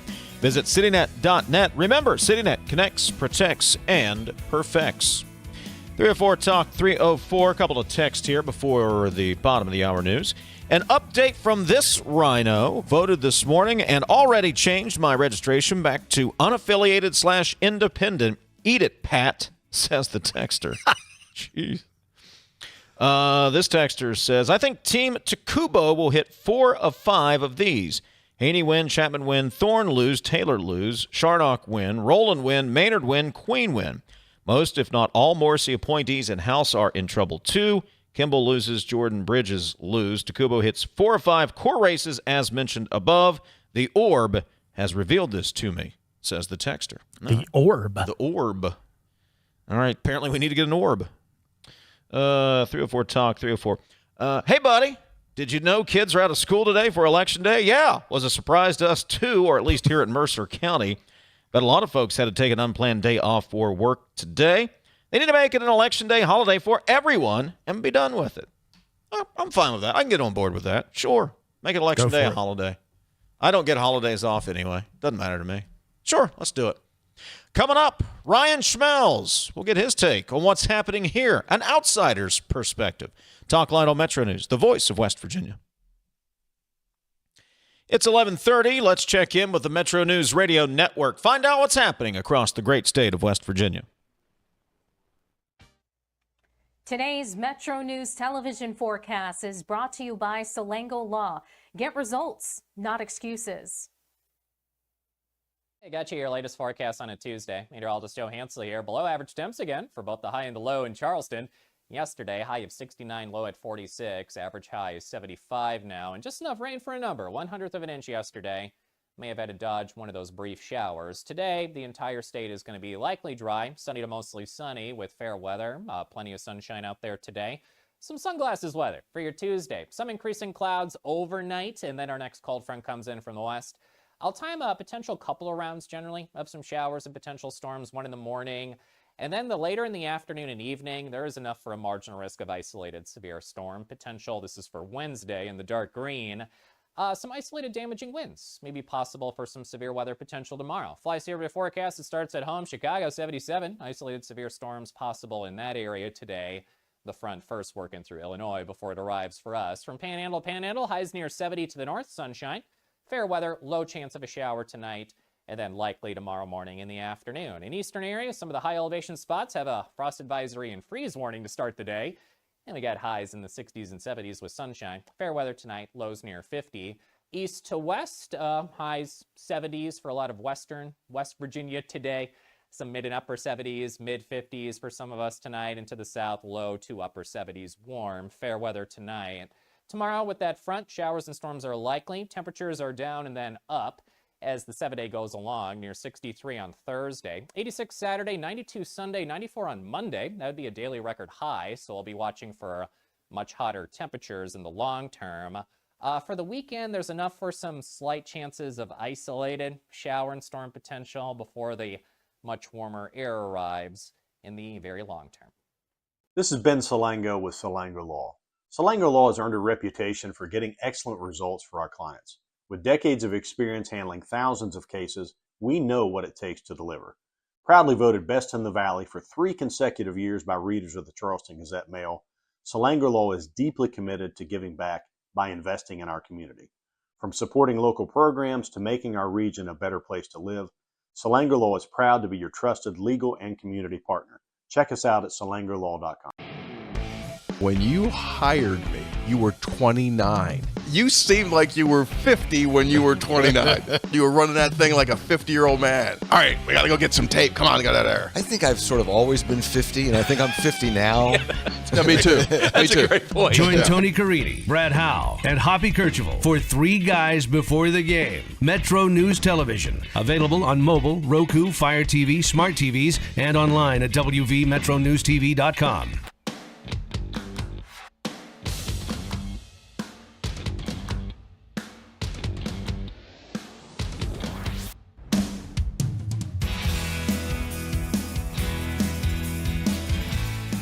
MetroNews Talkline continues from the Encova Insurance Studios. 800-765-TALKS, the phone number. You can text the show, 304-TALK, 304. May not feel like it right now, but soon enough, summer will be here. It'll be time to hit the lakes, the rivers, and you need to be ready. So check out the entire inventory and all the great deals on pontoon and fishing boats at Lou Wendell Marine Sales. LouWendellMarineSales.com. Check out the entire inventory, Lou Wendell Marine Sales. We sell family fun. Dave Allen, Metro News Midday co-host, will join us coming up in just a little bit. Right now, please welcome to the show, friend of the program, Fox News' Ryan Schmelz. Ryan, good morning. How you doing, buddy? Morning. I'm doing good. Good to hear your voice again. How you been? We're hanging in there. It's primary election day here in West Virginia, so we're just kind of hanging on for dear life for the rest of the day. Yes, as it always is. So, all right, we want to bring you on and just kind of there's primaries in West Virginia today. There's one in Nebraska today as well. But from an outsider, from a national media perspective, anything in West Virginia interests you all at this point? I mean, it's hard to really see the state being the same value that it used to be, considering that Joe Manchin is not in office anymore. You know, this used to be a state where it would always be, who are the Republicans going to put up to try to oust Joe Manchin? And, you know, Democrats probably don't really have the same prestige or fighting chance they used to have in West Virginia. There are a lot of factors contributing to that. But, you know, I think there is an interesting, you know, dynamic here. We have Shelley Moore Capito, who is becoming the highest-ranking woman in the Senate right now when it comes to Republicans. And she has been able to have a strong relationship, it looks like, with President Trump, getting his endorsement. And also, you know, in many ways, maybe fighting off some of the establishment criticisms that Joni Ernst started to get towards the end of her tenure there. Instead, Moore Capito's, you know, been elected to Senate GOP leadership. She continues to climb the ranks in terms of leadership as well, and has been able to maintain a pretty solid relationship with the Trump administration. Is there anyone in Washington at all, and I know the answer, that thinks Capito doesn't win this? I mean, it seems like a slam dunk from the Beltway's perspective, right? I haven't seen any credible challengers, at least on the radar, and you know, she looks like she's going to cruise to victory. So this is a race that many aren't even you know, putting up as anything that's controversial. But yeah, so it looks like she's the odds-on favorite by a very long shot. From an outsider perspective, Ryan, are you surprised that she's facing a challenge here in West Virginia in this primary? No, not at all. I mean, she's a member of Senate GOP leadership. Every single person in Senate GOP leadership in some cases gets put under the microscope in some ways, especially when it comes to things like the filibuster and what's their ties to President Trump's agenda and whatnot. So, you know, I don't think it's a shock that she has some type of challenger, but I also don't think it's a shock that she's winning by a healthy margin, at least polling-wise. I want to ask this question, and I want to assure the audience I'm not trying to be flippant. Our governor has raised a boatload of money through various PACs to get into state legislative races. It is an historic number in West Virginia that is being spent on the state Senate and the House. Does anyone in Washington even have that on their radar? Is anyone aware of what Patrick Morrisey is doing? Well, maybe not specifically what he's doing, but I think there is an added attention to what's going on in some of these state races. Indiana was the boiling point where you saw President Trump, the governor there, and then some of the other elected officials at the state delegation really go after some of these Republicans who were incumbents in the state legislature who didn't vote or weren't supportive of President Trump's redistricting push. And many of those senators, state senators, lost their jobs because of it and lost in their primaries recently because they had this insane amount of cash that was spent. There was obviously the public pressure campaign from President Trump and Governor Mike Braun in Indiana. So I think that's kind of been under the microscope, these state legislature races within the Republican politics about, you know, loyalty to President Trump and his agenda and some other things as well. And then you also take some other states too. You know, I think there's also an emphasis on state legislature races just because of what you saw in Virginia, where for a long time Republicans had the state legislature, then it flipped, but then Republicans had the governorship But now this is the first time in a while that Democrats in Virginia have had full control of the legislature as well as the governorship, and they've been able to do a lot of things that have made a lot of news in terms of putting progressive policies through or more liberal policies, and of course redistricting that they attempted to do but was taken away by the courts. So I think there is this added focus on state legislature races, both from a Democrat perspective and Republican. Well, I don't know. Fortunately or unfortunately, guys, we don't have to worry about redistricting here in West Virginia because, well, we've only got one line to worry about anyway. So maybe we're better off anyway, Ryan, to not be in the middle of that mess at this point. Well, it can give you a headache. There's a lot of it that's happening, now, especially with the latest Supreme Court decision on racial gerrymandering or racial districting, that now it's going to be we're going to see a lot of states pursuing this potentially too. And of course, that means they're going to see more lawsuits. So, it kind of just added. We already thought the midterms were going to be a nonstop news cycle.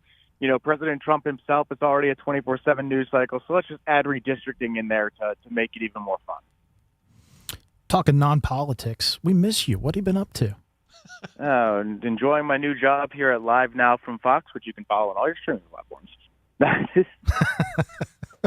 Shameless self-plug there. Well done. I live in Florida now, and I'm away from DC, not covering the same politics, but it's a fun job. I'm on about usually 2 hours a day anchoring the news, so it's been a great opportunity. It's a great place to work, and I think we're really growing and doing something special here, so it's fun to be a part of it.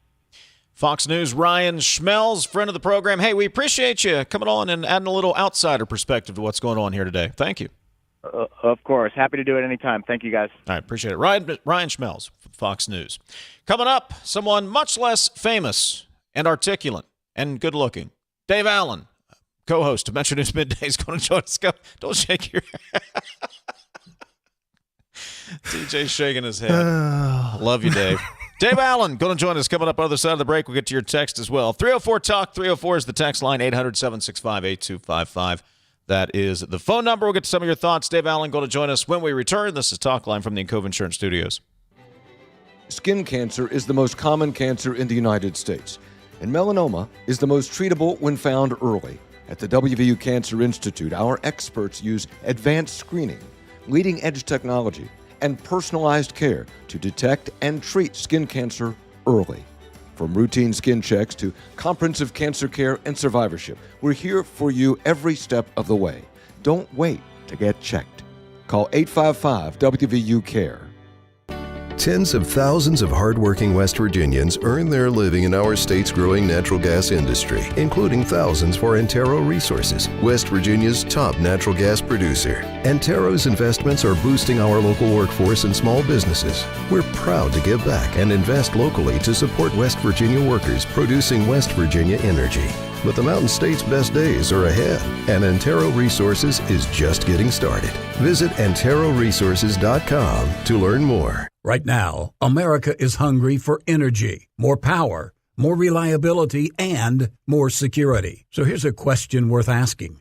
Why not coal? And why not now? West Virginia sits on one of the most abundant energy resources in the world. Generations of miners, proven infrastructure, and coal-fired power plants already delivering dependable, around-the-clock electricity. At a time when demand is surging and reliability matters more than ever, coal isn't a question mark, it's a solution. Today, there's robust support in West Virginia and Washington to strengthen American energy independence using the resources we already have. So again, we ask, why not coal? And why not now? Because when it comes to powering our homes, our hospitals, our economy, and new opportunities, West Virginia Coal is ready. A message from the Friends of Coal, powering America today and tomorrow. You're listening to Talkline on Metro News, the voice of West Virginia. In 1914, the same year the first commercial flight soared and the Panama Canal opened, Greer Industries was born. Herbert and Agnes Greer began in Morgantown, West Virginia, striking the first pick into the limestone formation that would become the backbone of one of the state's great industrial legacies. From the roads we drive on, the buildings we build, and the communities we serve, Greer Industries has been delivering quality for decades. At Greer Industries, we've been improving lives for more than a century. Nasal obstruction, stuffiness, blockage. Is it allergy? Is it sinus? A lot of times it may be both. The Delview Medicine Sinus and Allergy Center is a clinic where we house all specialties that take care of allergies and sinuses together. You name it, we have it. It's one-stop shopping. Anything ENT that needs done for the citizens of West Virginia, we can provide that care. Stay ahead of West Virginia weather with Metro News Television. Now bringing you a new way to stay informed across the Mountain State. Get updates daily at 9, noon, and 4. From headlines and precipitation to severe weather threats and highs and lows. See conditions from panhandle to panhandle and check travel with the Fly CRW forecast. Our meteorologists are on your screens and on Talkline, Midday, Hotline, and Sportsline, keeping you up to date. Metro News Television weather. Accurate, local, and always on. Longer days, warmer drives, and better deals at Dan Cava GMC. Hit the road in one of our new luxury GMC Acadias. Take your pick from our massive selection. Now up to $5,500 off select new Acadias and 3.9% for 60 months. The great deals continue with our large selection of quality pre-owned vehicles. All this and more at Dan Cava GMC in Bridgeport. Shop the world.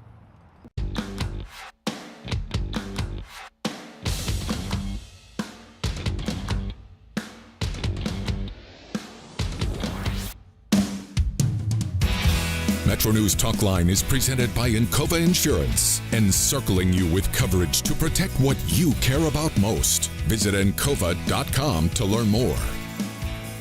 Couple of texts, 304-TALK 304. That is the text line, 800-765-8255. My grandfather said it best, just like Rockefeller, Morrissey's a power-hungry carpetbagger. Having said that, he's using the Trump playbook. Watch out for the Morrissey Memorial Ballroom if his crew of cronies win. 304-TALK 304. Since Wilson brought up old-school basketball coaches, which one will be chewing the towel as Tark the Shark used to, Jeff or Brad? My bet by the end of the evening, it might be Brad. By the end of the evening. We'll see. Comprehensive election coverage coming up tonight, 7:06 to 9 across the Metro News Radio Network and on the Metro News TV app. Coming up about 20 minutes from now, you can hear our next guest for 3 hours on the Metro News Radio Network. Dave Allen, co-host of Metro News Midday. You can also catch him before this show on our affiliate in Charleston, 580 WCHS. Good morning, Mr. Allen. Good morning, Mr. Wilson. Southern Dave, as we like to call you. Mm-hmm. I would be Northern Dave. You know, this is my normal lunchtime, just so you know, because once I finish the hair and makeup, for Metro News Midday, then I usually try to eat a sandwich. So make this snappy, will you? All right. Well, tell us what you're watching today. What are you going to be interested to see happens tonight? Well, like everybody else, I'm going to be watching the governor's crew versus the other crew. That's what I'm going to be watching tonight, just like everybody else, to see how it shakes out. Predictions? Yeah. No. No.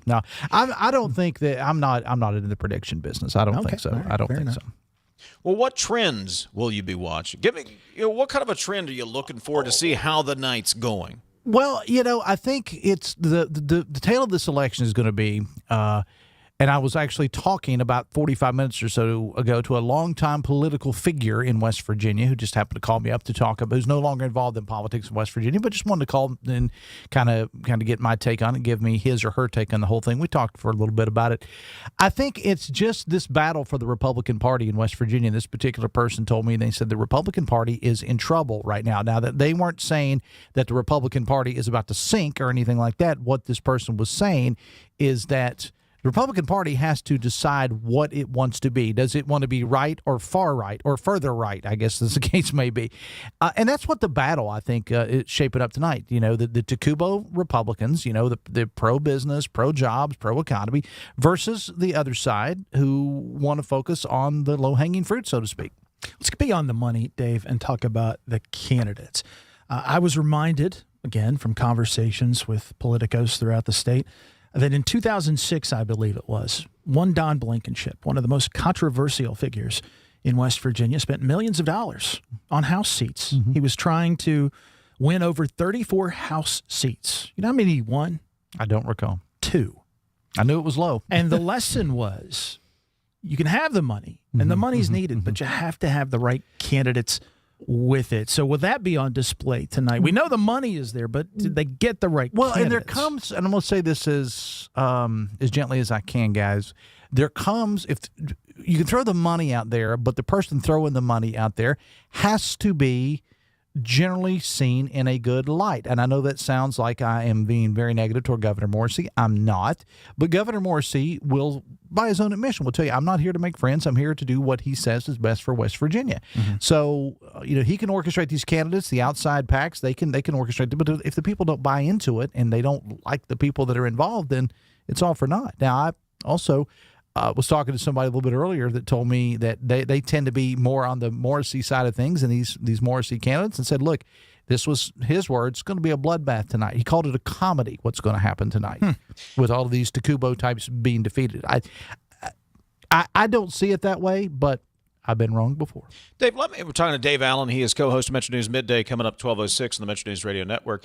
Dave, let me just push back a little bit, because I think it's too simple and it's an overgeneralization to divide the candidates and say, well, this group is about economic development, business, and this one, the social issues. The group of candidates with the ones that are generally described as being focused on social issues, there are a whole other list of things that there's common agreement on within that group that I think are much more consequential, such as, should we repeal certificate of need when it comes to healthcare facilities? What do we do with Hope Scholarship spending, school choice, public school funding? There's some agreement on that side that differs with the agreement on the other side that I think is much more consequential in the long run versus what do we do with transgender student athletes, which gets the headlines, that grabs your attention.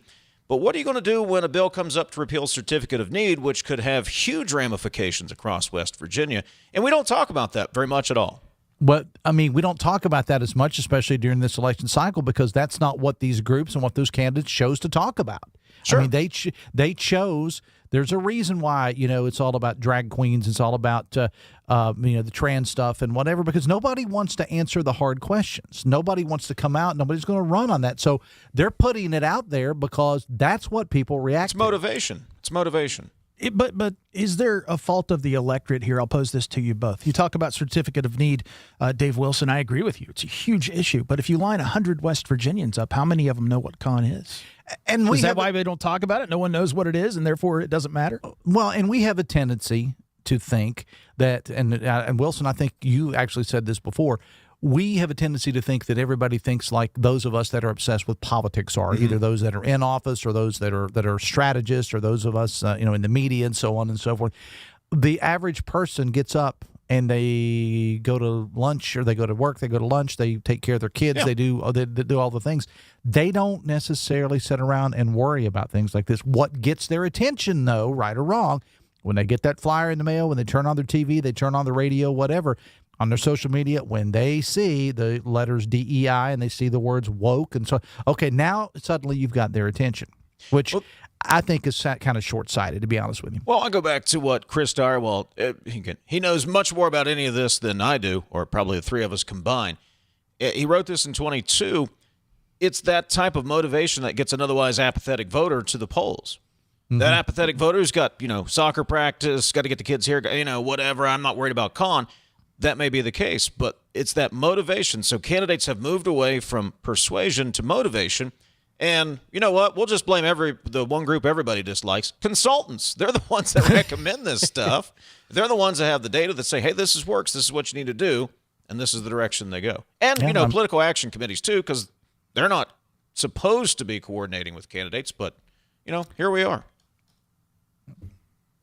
Well, I thought Meadows was raising his hand to be called on. No, supposed. It was air quotes. Suppose. I was wondering what you were doing over there, having somebody steal second or something over there. I don't know exactly what that was all about. That was the hit and run. No, man, that goes across the chest. Dude. Okay, I got you. Learn the signals. We're a basketball town. No, actually, we're a baseball town in Logan too. But guys, I will say this. I just wonder at the end of the day, to use one of the most overused cliches ever, at the end of the day, or the end of the night, as the case may be, where does the Republican Party go from here? On Metro News Midday later today, I'm going to speak to the State Democratic Party Chair, Mike Pushkin, and the State Republican Party Chair, Josh Holstein, back-to-back segments. And that's a question I'm going to ask Josh Holstein. Okay, polls close at 7:30 tonight. We ascertain the results 9, 10 o'clock or whatever. Some of them it won't take that long, others it might. What do you do next?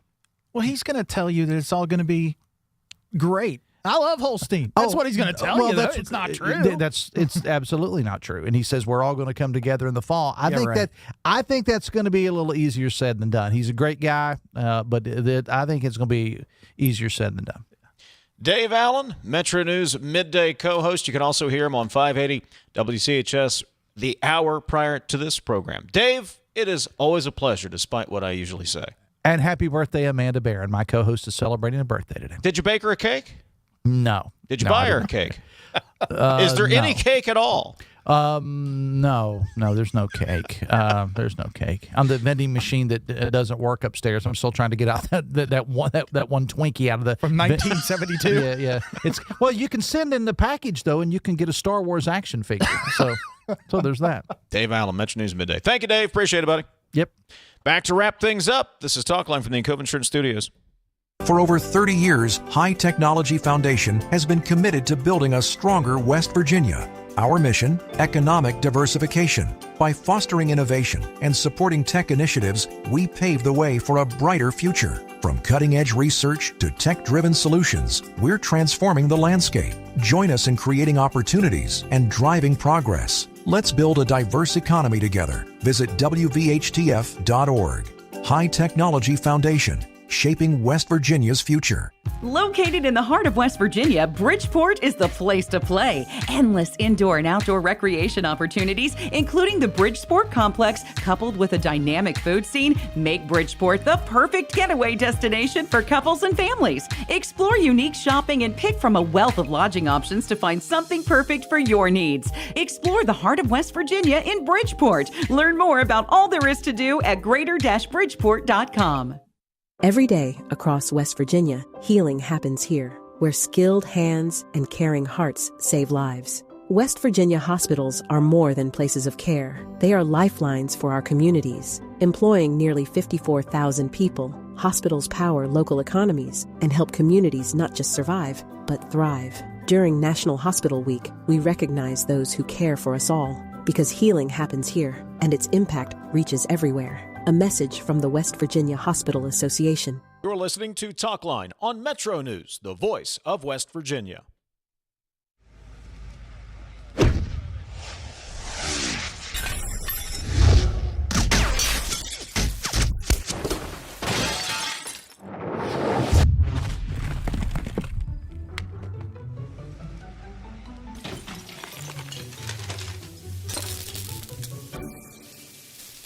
I'm Sean Kovich, Mountaineer Golf Coach. When disaster strikes your home, business, or golf game, call the restoration company the Mountaineers call. Panhandle Cleaning and Restoration. Nasal obstruction, stuffiness, blockage. Is it allergy? Is it sinus? Odd times it may be both. The Delview Medicine Sinus and Allergy Center is a clinic where we house all specialties that take care of allergies and sinuses together. You name it, we have it. It's one-stop shopping. Anything ENT that needs done for the citizens of West Virginia, we can provide that care. Leading the efforts to build a stronger West Virginia, the High Technology Foundation has a proven plan to strengthen and diversify our state's economy. The I-79 Technology Park's high-capacity infrastructure continues to attract advanced federal operations that are driving economic growth. This keeps our young, educated residents in the state and brings West Virginians home. The High Technology Foundation, building a stronger West Virginia. Learn more today at WVHTF.org. You own a boat because you love spending time on the water. Choose the outboard that allows you to make the most of it. Honda Marine's legendary reliability, ease of maintenance, and powerful performance keep you going strong. And they're all backed by the peace of mind protection of the industry's best limited warranty. Visit your Honda Marine dealer today and find out why it's more than an engine. It's your time on the water.